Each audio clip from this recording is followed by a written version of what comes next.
The next is 7.14 and 7.14 क्या है? What changes are expected in weather if the barometer reading show a sudden increase? सो अगर हमारे पास हम barometer को use करें एंड बैरोमीटर ने एक सडन इंक्रीज जो है वो शो कर दिया है, ठीक है, तो इसका क्या मतलब है? सबसे पहले तो देखें, अगर बैरोमीटर ने इंक्रीज शो किया है, लेट्स सपोज हमारे पास एक वैल्यू थी 75, वहाँ पे हमारा स्टिल था, अब ये यहाँ से 85 पे चला गया, इट मीन्स सडन इंक्रीज हो गया, ठीक है। अब सडन इंक्रीज होने से प्रेशर के, ठीक है, बैरोमीटर हम लोग यूज ही क्यों करें? एटमॉस्फेरिक प्रेशर को मेजर करने के लिए। अब अगर बैरोमीटर रीडिंग ज़्यादा शो कर रहा है, इट मीन्स वो बढ़ा क्या है? एक्चुअली प्रेशर बढ़ गया, ठीक है, प्रेशर जो है वो इंक्रीज कर गया। अब प्रेशर के इंक्रीज करने से वेदर पे क्या इफेक्ट पड़ रहा है, हमसे बेसिकली ये क्वेश्चन में पूछा गया। सो हमें पता है कि जैसे ही प्रेशर इंक्रीज करेगा, तो प्रेशर इंक्रीज करने का क्या मतलब है कि पहले इतने पोर्शन में इतने मॉलिक्यूल्स है, लेट्स सपोज ये 1 2 3 4 5 6 मॉलिक्यूल्स हैं, ठीक है। प्रेशर इंक्रीज करने का मतलब है कि अब उसी जो है पोर्शन के अंदर मॉलिक्यूल्स ज़्यादा हो गए, लेट्स सपोज इतने ज़्यादा हो गए, कहाँ पहले वो 6 थे, अब वो कहाँ ज़्यादा हो गए, ठीक है। इसका मतलब है वो करीब आते जा रहे हैं, ठीक है। मॉलिक्यूलर डिस्टेंस जैसे जैसे कम होता जा रहा है, तो इससे क्या होगा कि एयर की एनर्जी जो है वो इंक्रीज कर जाएगी, ठीक है। हम लोगों ने पहले भी बात की थी कि internal energy of air, internal energy of air, वो उस केस में अगर प्रेशर कम हो रहा होता तो इंटरनल एनर्जी ऑफ एयर ने यूज़ होना था, ठीक है, और जैसे उसने यूज़ होना था इसका मतलब एनर्जी की वैल्यू कम हो जानी थी एंड वेदर कोल्ड हो जाना था, प्लेजेंट हो जाना था। लेकिन अब यहाँ पे मॉलिक्यूल और करीब आते जा रहे हैं और एनर्जी मिलती जा रही है, ठीक है, और ज़्यादा एडअप होती जा रही है एनर्जी। सो जैसे ही एडअप होती जा रही है एनर्जी, तो internal energy of air increase कर गई, ठीक है। सो जैसे ही ये इंक्रीज करेगी, इट मीन्स हमारा जो है वेदर कौन सा हो जाएगा? गर्म हो जाएगा, ठीक है, हॉट वेदर आ जाएगा, समर्स आ जाएंगी।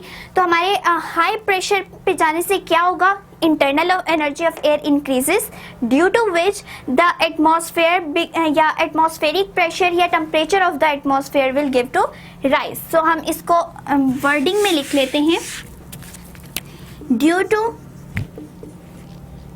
sudden increase in pressure, ठीक है, प्रेशर इंक्रीज किया suddenly, the distance between molecules decreases, ठीक है। decreases का क्या मतलब है कि मॉलिक्यूल्स अब पास पास आते जा रहे हैं, उनका मॉलिक्यूलर डिस्टेंस और कम होता जा रहा है, due to which internal energy of air increases, internal energy of air increases and temperature of atmosphere will rise, temperature of atmosphere will rise, ठीक है। सो क्या हुआ है कि जैसे ही हमारे पास सडन इंक्रीज आया प्रेशर में, मॉलिक्यूल्स पास पास आ गए एंड उन मॉलिक्यूल्स के पास आने की वजह से इंटरनल एनर्जी ऑफ एयर और इंक्रीज करगी, एंड जैसे ही इंक्रीज करेगी इट मीन्स हमारा जो टेम्परेचर है वो राइज कर जाएगा एंड हमारा जो वेदर है वो गर्म हो जाएगा, गर्मियाँ आ जाएंगी। तो ये हमारा था 7.14 का आंसर। अब हम मूव करते हैं नेक्स्ट वन की तरफ, that is 7.15 and 7.15 is state Pascal's law. So हम लोगों ने क्या करना है, सिंपली पास्कल्स लॉ के बारे में बताना है कि what is Pascal's law. Basically Pascal law होता है कि अगर हम प्रेशर अप्लाई करें at any point of the liquid, so जो वो ट्रांसफ़र हो प्रेशर वो हर डायरेक्शन में ट्रांसफ़र हो। सो इसका मतलब है pressure applied at any point of liquid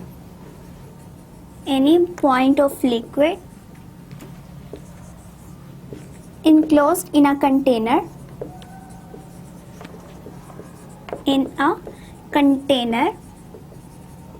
is transmitted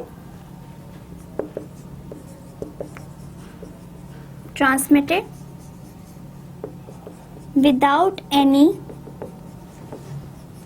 any loss, ठीक है, without any loss to all other parts of liquid, other parts of liquid. इसका क्या मतलब है कि अगर हम लोग एक पॉइंट पे लिक्विड का कोई भी पॉइंट है उस पर प्रेशर अप्लाई कर रहे हैं, ठीक है, तो वो लिक्विड जो कि इनक्लोज हुआ हुआ है एक कंटेनर में, ठीक है, लेट्स सपोज ये एक कंटेनर है, ठीक है, इसके अंदर हम लोगों ने लिक्विड फिल किया हुआ है। अब इसके किसी एक पॉइंट पे हम प्रेशर अप्लाई कर रहे हैं, लेट्स सपोज यहाँ पे कर रहे हैं, तो क्या होगा, वो प्रेशर हर तरफ फैलेगा, हर पार्ट पे जाएगा ऑफ लिक्विड पे विदाउट एनी लॉस। ऐसा नहीं होगा कि यहाँ पे आधा प्रेशर यहाँ पे ख़त्म हो गया, ठीक है, एंड जो बाकी बचा वो सिर्फ इस डायरेक्शन में चला गया एंड इधर चला गया, ऐसा नहीं होगा, बल्कि विदाउट एनी लॉस जो है सारे का सारा प्रेशर इस पूरे लिक्विड में इक्वली डिस्ट्रीब्यूट हो जाएगा जब भी हम इसको किसी भी लिक्विड के ऊपर अप्लाई करेंगे। सो ये था हमारा पास्कल्स लॉ एंड हमने यही बताना था कि what is the Pascal law या state the Pascal's law. The next one is the 7.16 and 7.16 is explain the working of hydraulic press। सो ये जो है हमारा बेसिकली ये भी एक लॉन्ग क्वेश्चन है, ठीक है। सो हम लोगों ने पहले ही इस चीज़ को डिस्कस कर लिया अपने आर्टिकल नंबर 7.5 में कि हाइड्रोलिक प्रेस जो है वो किस तरह से वर्क करती है एंड किस तरह से पास्कल्स लॉ उसके ऊपर अप्लाई होता है। So you can hear my lecture on 7.5 topic, ठीक है। सो अब हम नेक्स्ट की तरफ मूव करते हैं and it is 7.17। 7.17 is what is meant by elasticity। So elasticity क्या होती है? elasticity बेसिकली एक प्रॉपर्टी है बॉडी की कि वो अपनी रिटेन कर सके शेप को जब उसके ऊपर डिफॉर्मिंग फोर्स लगाना हम बंद कर दें, ठीक है। सो इसके हम पहले डेफिनेशन लिख लेते हैं। The ability of a body to retain its shape, its size या शेप या लेंथ, ठीक है, when deforming force ceases to act on it. So जैसे ही हमारे पास कोई भी डिफॉर्मिंग फोर्स जो हम लोग खुद अप्लाई कर रहे हैं हम उसको लगाना बंद कर देते हैं तो बॉडी अपनी ओरिजिनल शेप में वापस आ जाए, ठीक है, अपनी ओरिजिनल शेप में, अपनी ओरिजिनल लेंथ में या अपने ओरिजिनल वॉल्यूम में वापस आ जाए, तो उस एबिलिटी को हम कहते हैं इलास्टिसिटी। एंड यही हमारे पास डेफिनेशन थी इलास्टिसिटी की कि ability of a body to retain its size और shape when deforming force ceases to act on it is called the elasticity. And यही हम लोगों ने अपने 7.17 क्वेश्चन में शो करना था कि what is elasticity. So the next one is state Archimedes principal.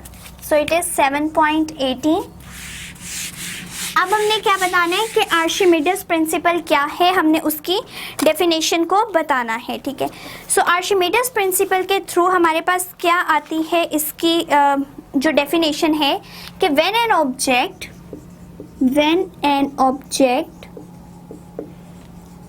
Immersed totally और पार्शियली, पहले इस तरह कर लेते हैं, when an object is totally or partially immersed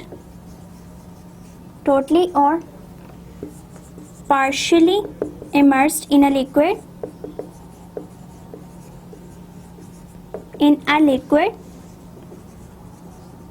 so upthrust force, ठीक है, upthrust act on it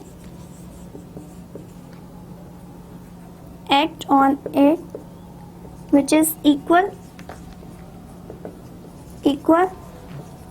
to the weight of liquid displaced।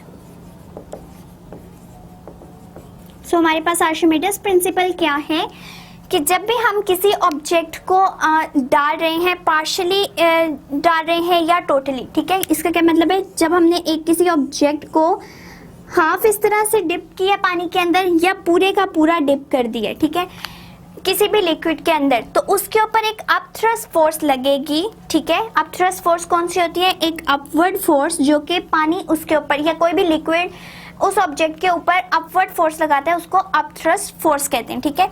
सो कोई भी ऑब्जेक्ट जो पार्शियली या टोटली इमर्स्ड हो चुका हुआ है लिक्विड के अंदर, उसके ऊपर एक अपथ्रस्ट फोर्स लगेगी, जो कि किसके इक्वल होगी? उस पूरे पानी के वेट के इक्वल या पूरे लिक्विड के वेट के इक्वल होगी, एंड वो उस वेट के अकॉर्डिंगली उसको लिफ्ट कर सकेगी किसी भी ऑब्जेक्ट को जो कि पानी के अंदर हमने डाला हुआ है। सो ये था हमारा आर्शिमिडीज प्रिंसिपल कि जब भी हम किसी ऑब्जेक्ट को पानी के अंदर डालते हैं तो वो ऊपर क्यों तैरते हैं? It is just because of the upthrust force, जो कि किसके इक्वल होती है? जितना भी हमने कोई लिक्विड लिया है उसके वेट के इक्वल होती है। सो ये था हमारा 7.18 क्वेश्चन।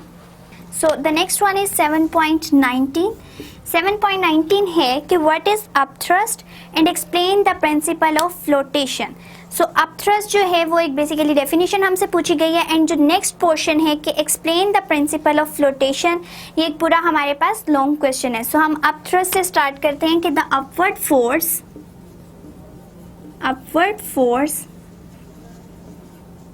या the force in the upward direction, the force which is applied by the liquid in upward direction on a body displaced in a liquid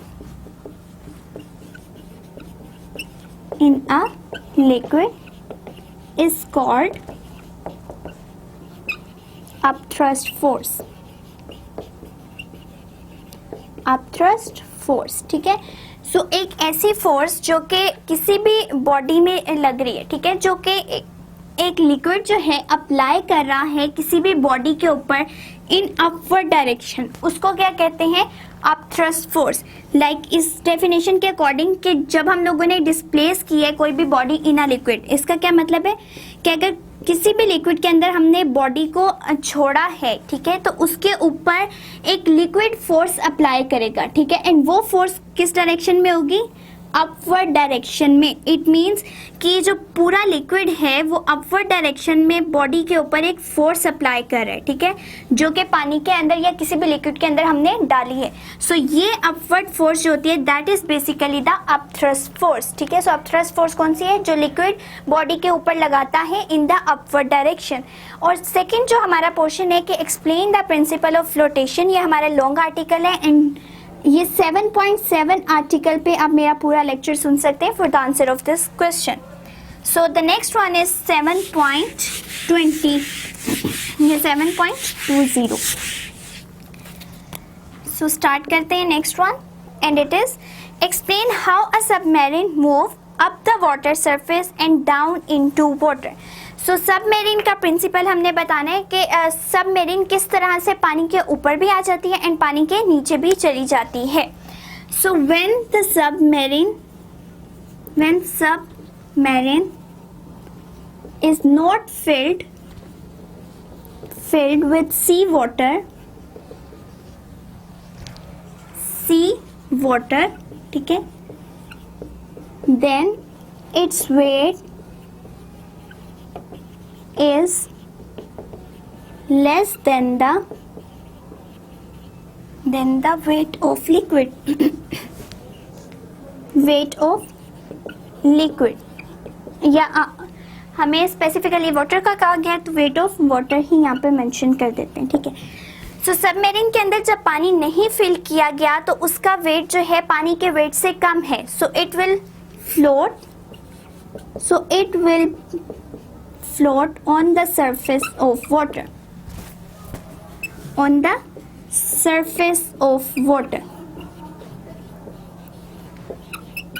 अब अगर हम लोगों ने पानी को फिल कर दिया तो उसका वेट क्या हो जाएगा? ज़्यादा होना शुरू हो जाएगा, एंड जैसे उसका वेट ज़्यादा होगा तो वो वेट ऑफ लिक्विड से भी ज़्यादा हो जाएगा एंड सबमरीन पानी के नीचे चली जाएगी। सो इसका मतलब है जैसे हमने उसको नीचे लेके जाना है, डाउनवर्ड लेके जाना है, हम उसको फिल कर देंगे with water. So when we when we fill submarine with water, with sea water, ठीक है, then it will sink, ठीक है, तो वो नीचे की तरफ चली जाएगी या डाउनवर्ड चली जाएगी, सिंक करना शुरू कर देगी, ठीक है, सिंक इनटू वाटर। सो हम लोगों ने किया क्या है बेसिकली कि जैसे ही खाली थी, मतलब सबमरीन के अंदर पानी फिल नहीं था, तो वो वाटर की सरफेस के ऊपर रही, एंड जैसे ही हम लोगों ने उसको फिल कर दिया विद सी वाटर, तो वो नीचे चली जाएगी क्योंकि उसका वेट अब ज़्यादा हो जाएगा as compare to the upthrust force, ठीक है, जो फोर्स हमें अपवर्ड अप्लाई करती है, कोई भी लिक्विड करता है अप्लाई, उस फोर्स से भी ज़्यादा उसका वेट हो जाएगा एंड वो डाउनवर्ड जाना शुरू कर देगी जैसे ही हम उसमें पानी फिल कर देंगे। सो ये था हमारा 7.20 का answer. So the next one is 7.21 and it is, why does a piece of stone sink in a water but a ship with a huge weight float, ठीक है। तो सबसे पहली बात है कि हर चीज़ डिपेंड कर रही है कि उसका वेट कितना है, आइदर वो वेट जो है उसका लेस देन है as compare to the weight of liquid, ठीक है, या उसका वेट ज़्यादा है या बिल्कुल इक्वल है। सो स्टोन का जो वेट है, weight of stone is greater than wait of liquid, ठीक है, सो इट विल सिंक, ठीक है। सो वो जैसे ही हम उसको पानी में डालेंगे वो नीचे जाके बैठ जाएगा, but the weight of ship, yes ship की ही बात की है, yes, weight of ship is designed in such a way that it must be smaller than the weight of liquid,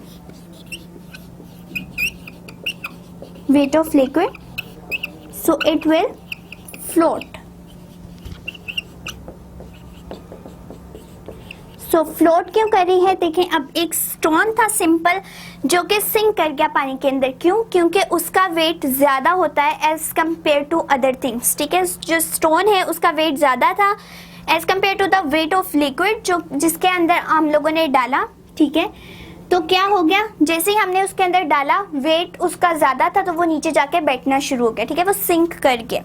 लेकिन जो शिप है उसको इस तरह से डिज़ाइन किया जाता है कि उसका वेट हमेशा कम रहे as compare to the weight of liquid, तो इसीलिए उसके अंदर पैसेंजर्स भी जब हम लोग बिठा लेते हैं तो यही पूरा उसका इस तरह से डिज़ाइन किया गया होता है स्ट्रक्चर कि पैसेंजर्स को बिठाने के बाद भी उसका वेट कम रहे और वो फ्लोट करती रहे on the surface of water. So wait was the basic reason कि कोई चीज़ क्यों फ्लोट कर रही है एंड अदर थिंग्स क्यों जो है वो सिंक कर जाती हैं। सो ये था हमारा 7.21 and now is 7.22.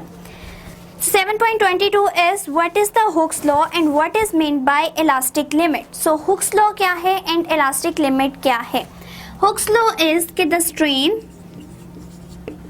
produced in a body when stress is applied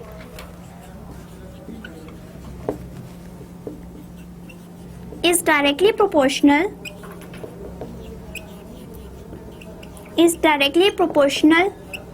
to the stress within the elastic limit. So ये है हमारा हुक्स लॉ कि जो भी हम लोग स्ट्रेन प्रोड्यूस करवाते हैं बॉडी के अंदर, जब उसके ऊपर स्ट्रेस अप्लाई किया जाता है तो वो किसके इक्वल होता है, वो डायरेक्टली प्रोपोर्शनल होता है। डायरेक्टली प्रोपोर्शनल भी यहाँ आएगा, प्रोपोर्शनल। सो जब हम लोगों ने स्ट्रेन अप्लाई किया स्ट्रेन प्रोड्यूस करवाया बॉडी में बाय अप्लाइंग द स्ट्रेस, ठीक है, तो वो स्ट्रेन बेसिकली किसके डायरेक्टली प्रोपोर्शनल है, स्ट्रेस के ही डायरेक्टली प्रोपोर्शनल है। एंड ये सारा काम किस में होगा, with in the elastic limit. And इसको अगर हम मैथमेटिकली लिखना चाहें तो किस तरह आएगा कि stress is directly proportional to strain, ठीक है। एंड अगर हम प्रोपोर्शनैलिटी का साइन खत्म करेंगे देन क्या आ जाएगा यहाँ पे, कांस्टेंट, ठीक है। So constant into strain. So ये हमारे पास थी mathematical form of the Hooke's law कि स्ट्रेन जो प्रोड्यूस हुआ है by applying the stress is always directly proportional to the stress within the elastic limit. So next इसका portion है कि what is the elastic limit. So elastic limit क्या है, the stress that can be produced, ठीक है, without the stress, the limit of stress that can be applied